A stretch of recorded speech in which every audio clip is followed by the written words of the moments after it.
Hi everyone, I'm Wells Fray-Smith and I'm a curator in London, and I'm here for the Institutum today with the formidable artist Tess Jaray. We are in her home and her studio in London. And over the past 60 years, Tess has had a prolific career in painting, investigating how to create and expand space within this two-dimensional medium. Her work consistently reinvents itself, but central to her concerns are how form, color, shape, scale come together to create harmony, but I would also say in some cases productive tension. They operate on you in a very physical and quite mind-bending way. An experience of looking at one of her paintings, as we have behind us here, is that you see the meticulousness and the precision, but often they make you blink and really blink and shake out your eyes as they challenge our perceptions. She also has been prolific in the public realm and has done 11 public works since the 1980s that take her investigations of space and perception out into the real world. I'm so excited to be with you today, Tess. Thank you. I thought to start, we could go back to your beginnings. And my understanding was that your mother was an artist and your father was an engineer and an inventor. And I wondered what impact that had on you as a child and if you felt that shaped your artistic sensibility. That's a difficult question because we are all shaped by our parents one way or the other. I think I was very much, but not in a literal sense. I mean, I always painted when I was a child, but it didn't occur to me that I would end up doing what I've been doing. And of course, in my parents' experience, their sort of high point of culture was in Vienna in the 1920s, when art was very, very different. You know, really, there was still more or less only two artists that mattered in Austria, and that was Klimt and Schiele. So they were very aware of those. But they never objected to me wanting to become an artist, because that's a very silly thing to want to become. You know, they didn't say, go and get yourself a decent job like selling fruit or something. So they were pretty understanding. And did you have a strong sense from early on that you wanted to be an artist and pursue a career as a painter? Well, of course, from early on, I didn't have a clue what that meant. Because, you know, from the age of roughly 5, I was always drawing. And, you know, on occasions when I've cleared out in recent years, I've seen some of those drawings and I've seen the incredible paucity of the materials, because it was in the war. But we were living in the depths of the countryside, and, you know, the pencils were really mean and the paper was thin, and, you know, that has so changed. But that's what I like doing. I mean, what else do you do in the countryside? You either do countryside things, or I would just go out with paper, or more often I didn't go out with paper. That's what I did in the evenings after I'd been roaming around. I would draw mostly what I'd seen. But recently I realized that mostly what I drew was the periphery of things like fields. So there was a kind of inbuilt geometry in the way I looked at everything. So it was mostly hedges and fences and the way they surrounded fields and separated one from the other. So, you know, I think that it's just simply that this was so fundamental that it takes away any kind of intellectual aspirations. You know, when I picked up a pencil, I drew a hedge. It strikes me, though, that I guess, impulse that you had to look at the boundaries of things, or maybe architecture or the geometry, that's a concern that has stayed with you from the age of 5, you know. I think it has, although I think not architecture, because it was a very, very isolated place in the country. There, you know, there were old cottages and so on. I don't think I knew what the word architecture meant until I was probably 15. You know, I would have understood building, but not architecture. So I don't think I was in any, it was all intuitive. I had I had no real understanding, certainly no aspiration to be doing geometric work. In fact, I still think I don't do geometric work. I use geometric forms, but not in the interest of geometry, which actually I don't understand, and I was no good at it at school. So I think, it is intuitive, but instead of being intuitive with the brush or the pencil, I needed a ruler as well. Yeah. And then you went to the Slade and Central St Martins, yes, both art schools in London, and I think the Slade in particular really had a reputation for painting and excellence in painting. What was it like in the 1960s, and what was your experience there? Well, already I left in 1960, so actually it was in the late 50s, and that was a very, very different period. The 60s didn't really start until something like 1963. Right. So that level of freedom wasn't something we were particularly aware of. On the other hand, our students have always been, and I hope always will be, free in what they want to do. So it was a liberated community. St Martins was actually, very instructive, particularly because of the painting department and what was actually rather charmingly called the beginners department. I wasn't even 17 yet, so that was right. Was surrounded by all the other professions, design and engineering and so on. So it was painting within a context. Yeah. Whereas the Slade, which did have an amazing reputation and still has an amazing reputation, and I keep up with a lot of people who are there, and it seems to still have it, which is wonderful. I think, the secret of it is that they actually take art very, very seriously, which, let's face it, the rest of society does not do. Yeah. When I went, everybody took it very seriously. It was very competitive. Yeah. Really, really mattered, far more so than at school.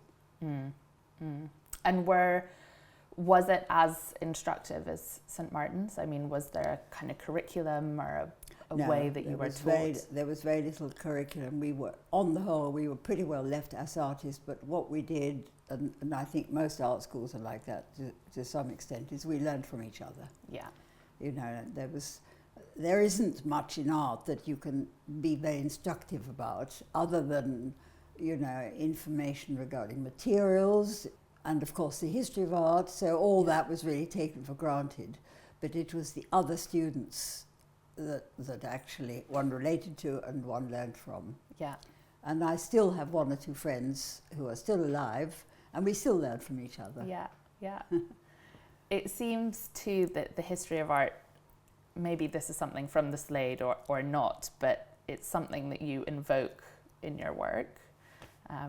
I know that you've looked at cave paintings and Renaissance painting. What's your relationship to the history of art? It's quite strong. I can't conceive of being an artist fresh from nothing. I mean, we all work within a context, I would have thought, whether we are butchers, bakers, candlestick makers. One enters the art world at a certain point, and that is in the end what informs you. But I think that, the whole history is incredibly important and incredibly interesting. And I don't know whether I could say I was influenced by earlier or medieval art. I think that would be rather arrogant, but it was something to aspire to. There are artists of that period that no living artist will actually ever match up to. Yeah. The whole progress of art has made it like that. But they've certainly been incredibly important to me.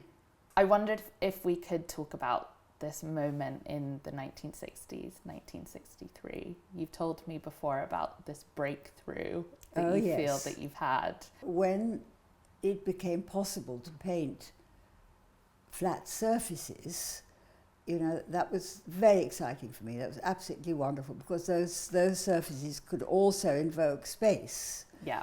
And so with just sort of playing around, I discovered, what one could do. And I think the painting you're referring to was done in something like 1961, 1962, where I was still very much experimenting. I mean, in fact, I like to think I've always gone on experimenting for 60 years.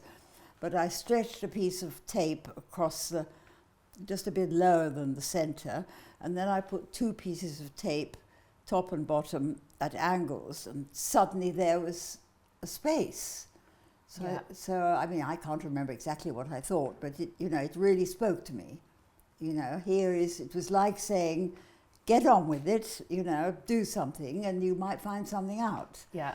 Which is what I did. Yeah. I would say I've probably never looked back again since then. I've never been interested in making brushy work, but I continue to be deeply interested in the idea that you can actually make a space that can't be defined, that is this part of the space that you are in? Is it like looking into a mirror? Probably not. Is it like going somewhere else? It doesn't have any direct answers, and I think questions are always more interesting than answers. Than the answers. So I somehow, I'm not sure how much I knew it was going to be important, but it gave me room to experiment. Yeah. The only difference, I think, between that period when I just really followed one painting after another, I have become even more severe on what I'm demanding of myself, so that I don't allow myself, which is of course absurd, because, we artists don't apply any rules, or if they do apply rules, they're self-generated. I make the rules. Yeah. If you're a painter, you make the rules. Yeah. Some years back, I did not allow it seemed too frivolous to allow a diagonal line. This is all, of course, completely absurd, but this is how it works. And it is much more difficult to create space with no diagonal lines. Then you have either uprights or horizontal lines. So I think that's what I've been doing. If they succeed, and they often don't, is through really a rather subtle manipulation of the spaces that appear. Yeah. And it's not entirely in my control. Yeah. When people say, did you intend to do this or that? And I think that people often feel if you use straight lines or geometry, you have very clear intentions. I don't, actually. I still let the shapes tell me what to do. And sometimes they tell me the right thing, and sometimes they don't. And sometimes I have to work harder to get at what it is I'm hoping is there behind these areas. So it's a very actually experimental approach. It is very experimental and very intuitive. Yeah. Because essentially there is nothing better about one geometric shape than another. Would you ask, what is the moral difference? Well, there isn't a moral difference. Yeah. I mean, altogether, morality is a problem as to where to place it in art, and it hasn't really been solved. No, it hasn't. I'm waiting for the work itself to speak back to me. Yeah. And is there a central question you think you've been trying to answer or layer more questions on top of over the course of the last 60 years? I think the questioning goes with the working out. I don't think I'm asking any questions. I think that I'm working in such a way that the canvas will produce certain shapes and forms that will tell me what to do next, and then it takes over. Yeah. Then it becomes its own person or its own painting, and at best it makes it easy. It's saying, well, this is all right, but it does need a red line there, and it does need a yellow line there. Why does it? I mean, that is the mystery of the whole thing, and that is what's so interesting about the whole thing, that there are no answers, so you have to, in a way, say there are no questions either. So it comes between the two, but you hope to, and you do recognize when something happens. Yeah. Suddenly there are 3 areas or shapes or whatever on the canvas, and they are doing something they didn't do before, and that's exciting, and I get excited. Yeah. And then you work with that. Yeah. I wanted to ask you about travel and places that you have visited and how they have come into your work in some ways, because you've gone to Syria and Italy and Australia, and quite a few of your titles take after places. Yes. Like Damascus. Yes. What has been important about travel for you? There is the one thing you're really not allowed to say. You mustn't use the word exotic. You mustn't say the word. Well, I did find them exotic. And somewhere like Syria, I mean, not Australia. Australia's not a bit exotic. And I don't think I was really very inspired by Australia. But Morocco and, I mean, Damascus was astonishing when you're in a city that has been in the same place for 4,000 years and still bears the marks of those 4,000 years. You can't avoid that. It penetrates you, and you know, you're in awe of that. So I don't think it's that I looked at what was around me and thought I might use that, although that is true as well. I did do that. But, you know, then you come away with just arches and so on. Right. So you just have to hope that it's gone deep enough and find out later when, you know, then you're drawing and suddenly there is something you think, oh, it's a bit like it was in that place in Damascus. Yeah, yeah. And that authenticates it for oneself.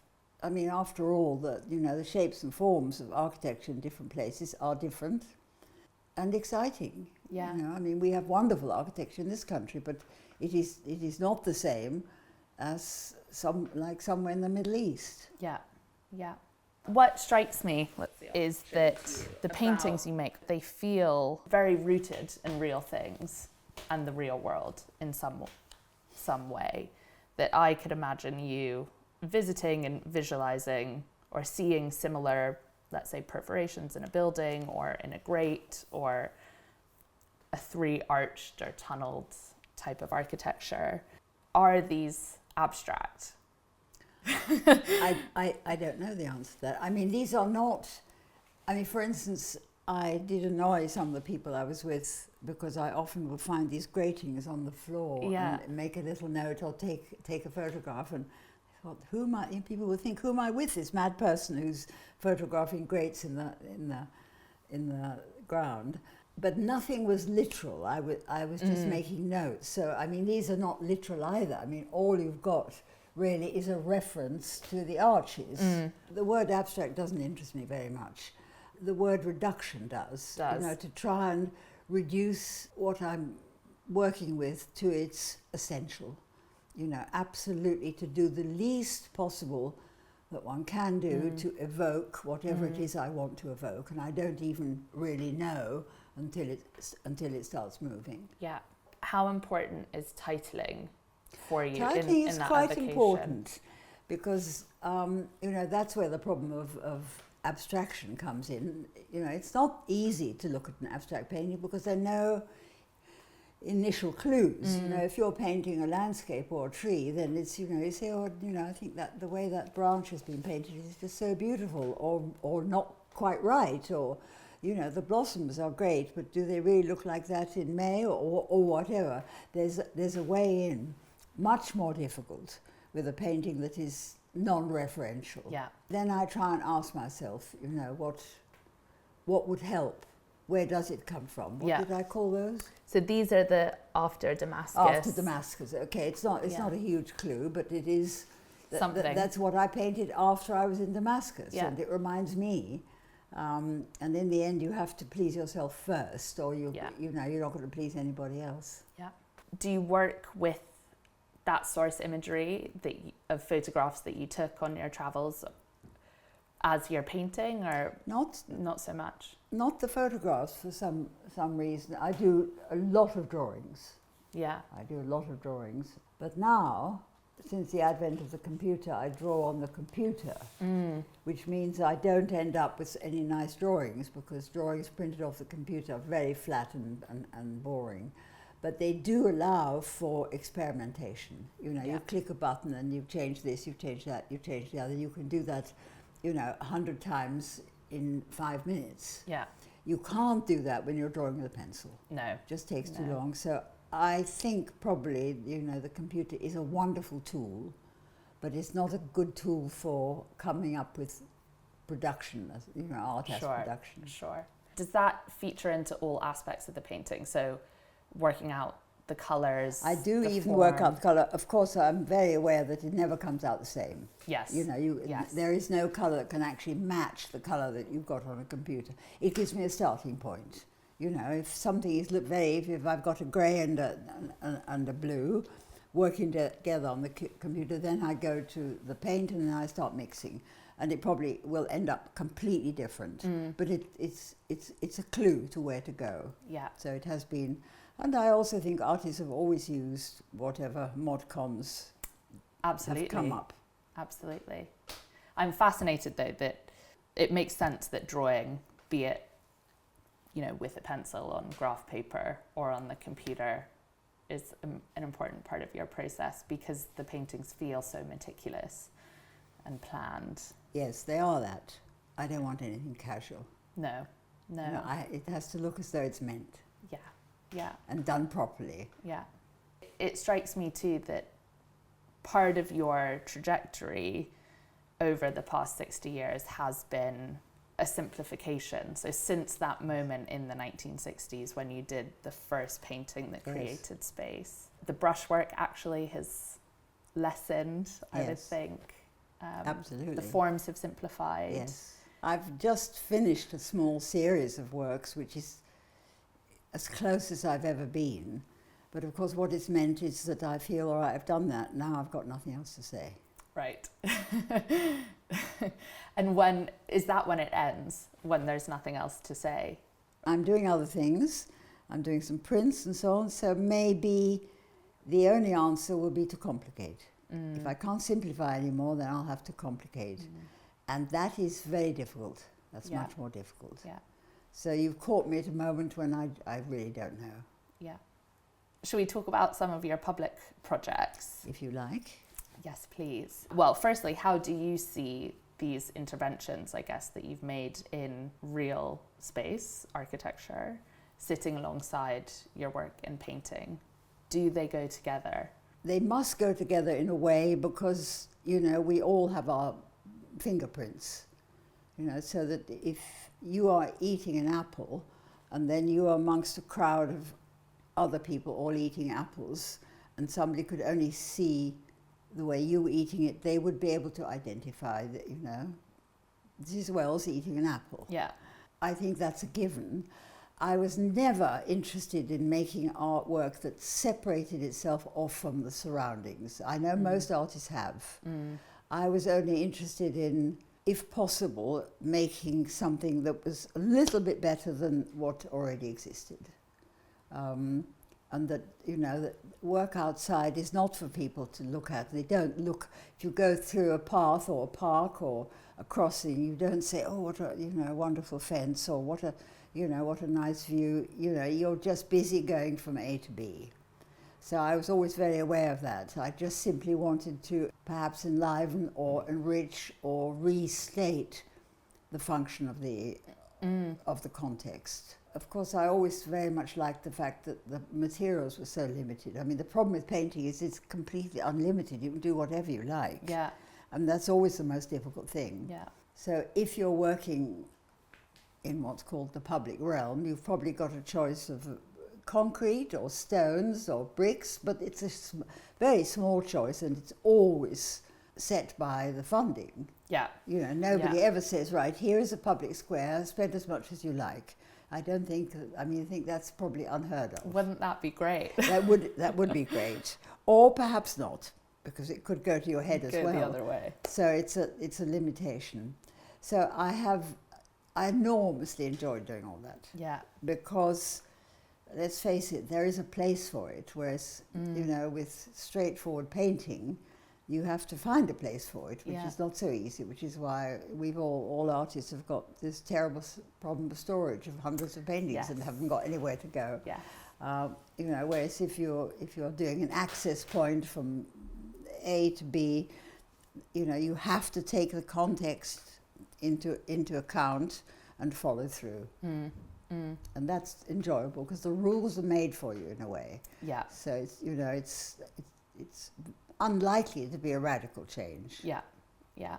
I'm interested in how you negotiated those rules, actually particularly around colour, because one thing that has struck me in lots of your public projects, be it the Victoria Concourse or in Birmingham where you use different coloured bricks, or this fantastic red striped paving almost, is that you have brought in colour in some way into these spaces, which seems difficult. I mean, I wondered how you do that. It's easy because there's almost no choice. That is what's so have to. wonderful. I learned that very, very early on. I can't remember what it was that I was doing, but there were technicians and workmen around, and I said, what about colour? You know, how far can I go with that? And one bloke said, you can use any colour you like, so long as it's grey. So, you know, that was a very, very good lesson, because in the end, I was very rarely, unfortunately, in at the beginning of a project. So by the time I came along, or you know, there was already a context for the kind of materials, and that's where you take your clue from. Birmingham is a city of bricks. There's some wonderful brick buildings there, and they tend to be rather good engineering bricks. They tend to be a dark blue and a red and so on. So it was inevitable that was, you know, you weren't going to look for some miraculous colour or pave it with gold or anything like that. Sure. You want to extend the feeling of the place that you're working in, so that it is more like it should be rather than something else, in my view. It sounds like you have these paintings that have their own characters and they emerge themselves and you listen, and likewise these spaces that have their own characters that you listen. Yeah, I think that's true. I think that, you know, that the difference is, in the public realm, all the materials around are telling me what to do. Yeah. There's so many, it's like saying, okay, you know, like you said, any colour so long as it's grey. If you use bricks, it's red or blue or beige. You know, if it's concrete, there is a limitation, whatever the materials are. You know, that makes it much easier. It's like if you're going out in the evening, you want to put on a nice dress and you only got 2 dresses, it's great. You know, you take one or the other. If you have 25, you're going to be there for hours. Yeah, yeah. This is a big question, potentially. How would you describe your work for someone who hadn't seen it before? I've no idea. I can't answer that. Fine. And you also have been a teacher at the Slade for 30-ish years. What would you say to artists now? Do you have any advice? Well, of course it is. Our schools are different. There are fewer of them. In principle, I actually love teaching, because, you know, what you're doing is, in a day's teaching, you're talking all day about the one thing that really interests you.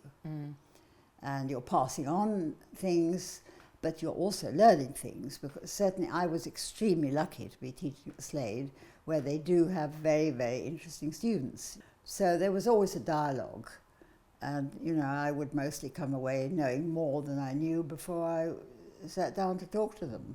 If you like it, it's very, very rewarding. Yeah. And it's also nice to be surrounded by young people in a day's work. Yeah. And is there anything that you would say to students now? I'm sure there are a lot of things. I suppose the one thing I would say is what was said to us in 1957. Don't imagine you can make a living out of this. And that, you know, if you can't think of any other way of supporting yourself, you should leave right away. And that, you know, the director of the Slade at that time was an amazing man called William Coldstream. He said, there's the door. Any of you who think that, you know, you can make a living out of this, forget it, leave now. Yeah. And I think that, you know, that should be said. Of course, nobody aged 17 or 18 is going to take the remotest notice, because, you know, I will always manage to get through. In any case, you're talking about 4 or 5 years ahead, which is like a lifetime at that age. But when they get there, then they find that it is not so easy. Yeah. Does being a woman come to play in that? We weren't aware of it in my generation, funnily enough. And quite honestly, when I was at Slade, I didn't feel that at all, because, you know, it was a very serious place. So if you had something serious to say, either verbally or in your work, I really don't think there was much difference. Once you stop being a student, then it is a different thing. Yeah. And it's always difficult to know how much that is applied to you yourself, but in principle, I don't think being a female artist is much different from anything else. It is more difficult, there's no way around that. But it's more difficult being a woman in any case. Yeah. Thank you so much, Tess. That was a brilliant conversation and so nice to be here with you. And what a pleasure to share your work. Thank you very much.